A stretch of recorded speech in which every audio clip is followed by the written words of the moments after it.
नमस्कार, आदाब, सलाम मेरे भाइयों बहनों। मैं मोहम्मद सलीम सलमान छपरा 118 विधानसभा के घोषित उम्मीदवार भारतीय मोमिन फ्रंट।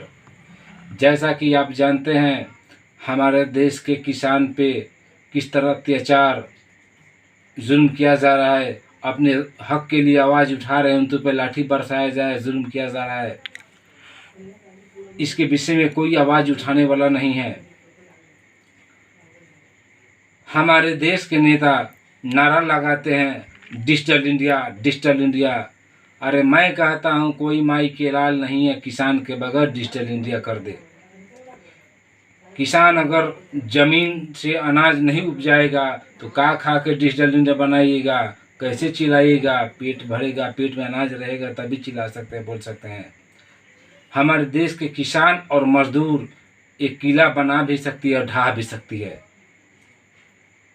एक सुई बनाने वाली कंपनी, माचिस बनाने वाली कंपनी अपना रेट खुद तय कर लेता है, लेकिन किसान के हक क्यों नहीं उनके तय किया जाता है?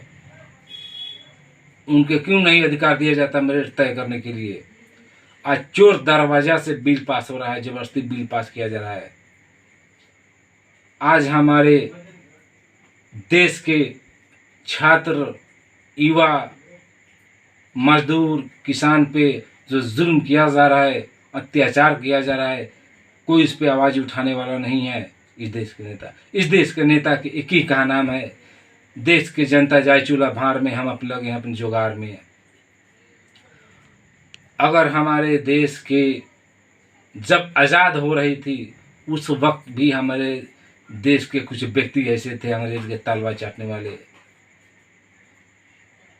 हमारे देश जब आज़ाद हो रहा था उस वक्त हमारे किसी माँ का मांग का सिंदूर धोया जा रहा था, किसी बच्चे के बाप के सर से साया छीना जा रहा था, किसी बूढ़े बाप के लाठी के सहारा छीना जा रहा था।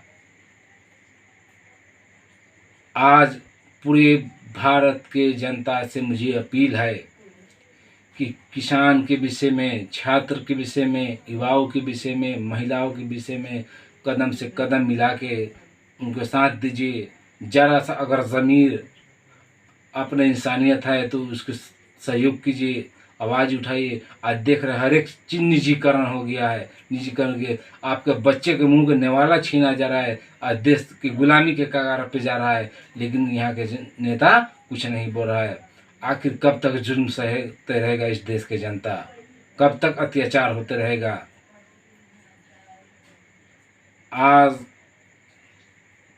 बहुत निंदनीय घटना हो रही है। अगर हमारे आपने शिक्षा नीति बना दिया तो हमारे युवाओं के विषय में नीति बनाइए, छात्र की नीति बनाइए, रोजगार के विषय में नीति बनाइए, किसान के विषय में नीति बनाइए, मजदूर के विषय में नीति बनाइए, महिलाओं के विषय में नीति बनाइए। लेकिन ऐसा नहीं, केवल अपना जेब भरने वाला काम किया जा रहा है, वैसा कानून बनाया जा रहा है।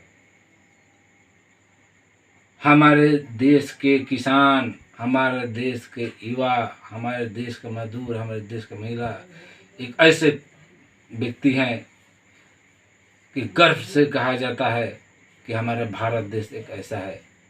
लेकिन हमारे कुछ ऐसे चंद नेता हैं कि देश के बेचने की तैयारी में लगे हैं, देश की गुलामी की तैयारी में लगे हैं। पूरे देश की जनता से मुझे अपील है कि अपने लोकतंत्र के गरिमा को बचाइए, अपने देश को बचाइए, एक साथ होइए, नहीं तो गुलाम होने से कोई नहीं रोक सकता है। मैं अपने बातों को इसी को कहते हुए समाप्त करता हूँ। जब जब जुल्म करेगा सत्ता की गलियारों से, चप्पा चप्पा गूंज उठेगा इनकलाब के नारों से। जय जवान, जय किसान, जय भारत के समर्थ किसान।